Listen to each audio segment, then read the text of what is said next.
नमस्कार फ्रेंड, जय जगन्नाथ। आपण समस्त को मो यूट्यूब चैनल पुणी एक नुआ वीडियो रे अनेक अनेक स्वागत और शुभकामना। बंधुगण, आज आसतु आलोचना करिबा एक सुंदर मोटिवेशनल विषय वस्तु उपरे। बंधुगण, जदि आपण को सफलता प्राप्त करिवार अछि तेबे सर्वप्रथम निज चेतन और अवचेतन मन मध्य संतुलन स्थापन करने को हेबो। चेतन मन रे आसीथिबा सकारात्मक विचार को अवचेतन मन को पठाइबा को हेबो। ठीक सही प्रकार निज मन रे सर्वदा उच्च तथा प्रगतिशील विचार करंतु। सर्वदा सफल हेबार कामना करंतु। जदि गोटिए थर आपणक अवचेतन मन एहाको स्वीकार करि नेला जे तेबे संपूर्ण शक्ति सहित सफलतार नुआ विचार तैयारी करबाकू से लागिबो। आपणकर सफल हेबाकू थिबा योजना गुड़िक स्वत ही तैयारी हेबा आरंभ होइजिबो।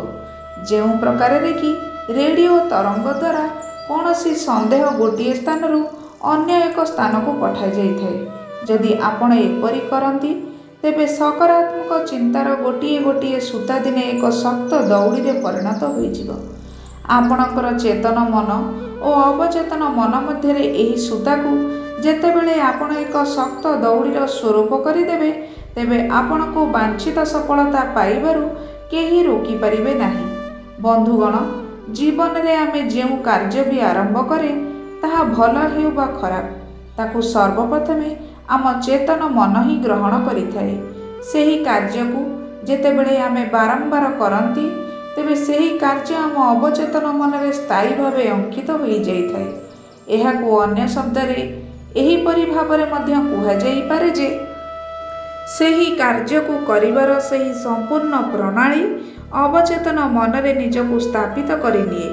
एहा परे एपरि एक समय आसे आमे सेही कार्य करिवारे एते परिमाण रे परिपक्व हो जाउ जे सेही कार्य करिबा पई चिंता करिवार आवश्यकता हुए नै।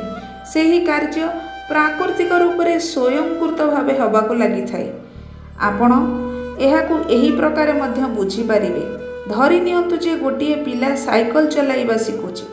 प्रारंभरे कौनसी व्यक्ति ताको किपरि हैंडल को धरी निजे तथा साइकल मध्य संतुलन रखी सीट रे बसिबो, केउ भली पैडल ले पाद चलाइबो, केउ परि सामना को नजर रखी गोड़ हाथ को निज निज कार्य करने को देव शिखाई थाए।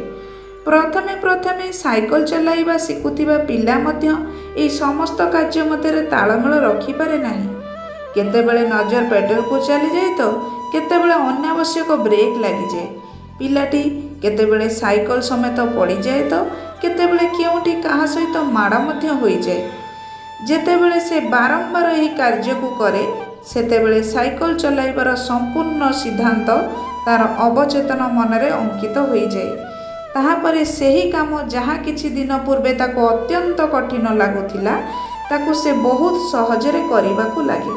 साइकल चलाइबार ए संपूर्ण सिद्धांत ता अवचेतन मन रे स्थापित होई जाए एवं तापरे तार हाथ गोड़ निजे निजर कार्य करिबाकू लागंती। पाद पेडल मारिबार व्यस्त होई जाए। नजर सामना को रुहे। किए सामना को आसिले बा रास्ता रे कौनसी अवरोध आसिले हाथ ब्रेक लगाई दिए एवं चेतावनी देबा पई बुढ़ा आंगुठी घंटी भी बजाई थाए।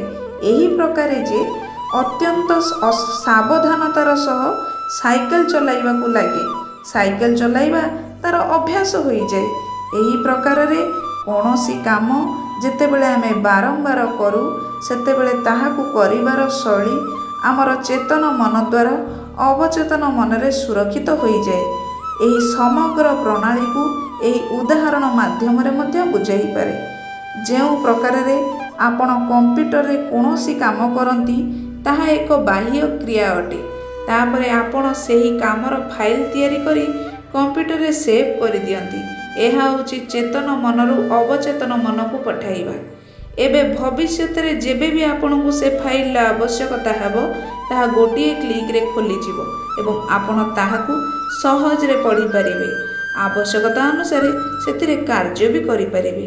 बंधुगण, जेउ प्रकार रे कंप्यूटर को एहा जणा न थाए जे सेथिरे केउ प्रकार प्रोग्राम इंस्टॉल करा जाउछि, ठीक सेही प्रकार आम मस्तिष्क को यह जना न थाए जे ସେଥିରେ କେଉଁ ପ୍ରକାରର ପ୍ରୋଗ୍ରାମ ସେଭ୍ କରାଯାଉଛି। ଯେଉଁପରି ଚିନ୍ତାଧାରା ଓ ବିଚାର ଆପଣ ସଞ୍ଚାର କରିବେ ଠିକ୍ ସେହିପରି ଆପଣଙ୍କର ମସ୍ତିଷ୍କ ମଧ୍ୟ ଗ୍ରହଣ କରିବ।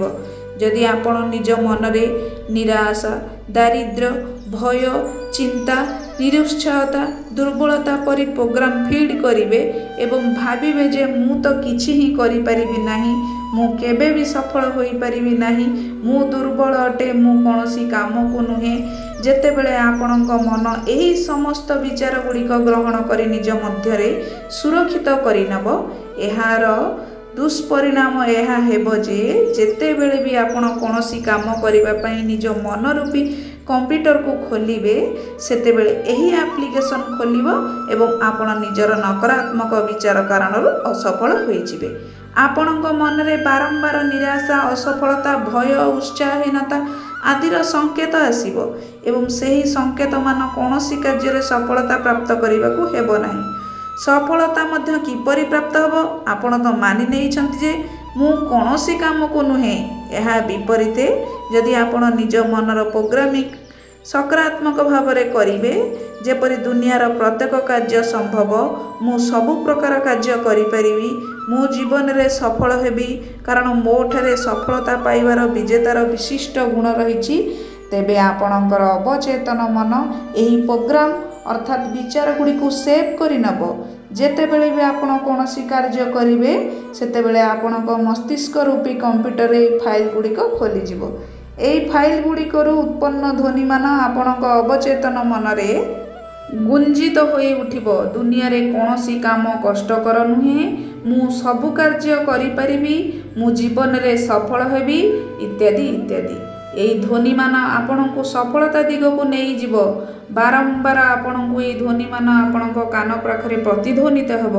ଆପଣଙ୍କ ଉତ୍ସାହ, ଆତ୍ମବିଶ୍ୱାସରେ ଅପ୍ରତ୍ୟାଶିତ ବୃଦ୍ଧି ହୋଇଯିବ ଏବଂ ଏହା ବଳରେ ଆପଣ ଦ୍ରୁତ ଗତିରେ ସଫଳତା ଦିଗକୁ ବଢ଼ିବେ।